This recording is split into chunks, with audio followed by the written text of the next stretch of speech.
کہ وہ 40 یونٹ کام کر سکتی ہے، اس لیے جا کے وہ 10 کارڈ اٹھا لائی جس کے ٹوٹل ملا کے 40 یونٹ بنتے تھے، لیکن ہم 35 یونٹ سے اوپر نہیں کر سکے. یا تو ہمارے میں کمزوری ہے، اور یا ہمیں اگر کمزوری ہے تو میں اگلی دفعہ 40 ہی اٹھاؤں گا اور اسے پورا کر کے دکھاؤں گا.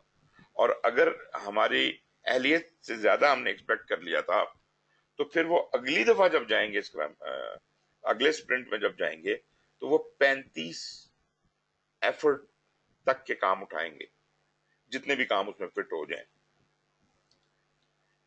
تو اس کا مطلب یہ ہوا کہ ٹیم آٹو کریکٹ پہ لگی ہوئی ہے، خود ہی وہ اپنے آپ کو کریکٹ کر لیتی ہے اور خود ہی آگے چلتی ہے. یہ بات ہو گئی. خیر یہ اپنی پوری ایجائل کی کلاس لگ گئی ہے، میرا خیال ہے مجھے بس کرنا چاہیے اور ہمیں واپس اسکوپ پہ آ جانا چاہیے. ہاں جی، آپ لوگ ذرا ہاتھ کھڑا کر کے مجھے بتائیں کہ بات سمجھ آئی ہے کہ نہیں آئی ہے.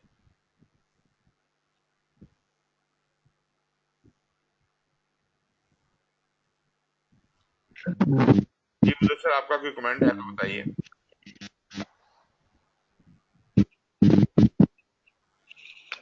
نہیں سر، کافی ایک اچھا اوور ویو آ گیا سر ایجائل کا، تو اوکے. آپ محتسم، آپ کچھ کہنا چاہ رہے ہو؟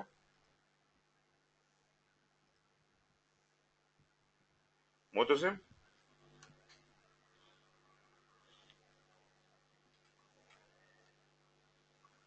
اوکے. اینی ویز جی، اس ٹاپک کے اوپر ہم آئندہ بھی بات کر سکتے ہیں، لیکن یہ ہے کہ میں آپ لوگوں کو سجیسٹ کروں گا کہ یوٹیوب پہ میں آپ کو لنک بھیج دیتا ہوں، میرا اسکرم کا پورا کورس وہاں پہ لوڈڈ ہے، آپ چاہیں تو ادھر سے تفصیل سے سن سکتے ہیں. اور وہ میں نے کروایا تھا ٹیرا ڈیٹا والوں کے لیے، تو وہ پورا کورس اس کے اندر جو ہے وہ along with آڈینس، ان کے کوشچن آنسر سب اس میں شامل ہیں، آپ وہاں سے بھی دیکھ سکتے ہیں. اینی ویز جی، میں واپس آتا ہوں. جی ہمارا جو پہلا پروسیس ہے وہ ہے پلان اسکوپ مینجمنٹ. اور آپ کو اس بات کا اندازہ ہے کہ جب بھی کوئی نالج ایریا ہم شروع کرتے ہیں، سب سے پہلے اس طرح کا ایک پروسیس ہوتا ہے جو اس کی گائیڈ لائنز ڈٹرمن کرتا ہے. اس میں اور کوئی کام نہیں ہوتا، اس کے اندر اسکوپ مینجمنٹ پلان بنتا ہے. جی نماز بریک لے لیجئے، 10 منٹ کے بعد ملتے ہیں. جی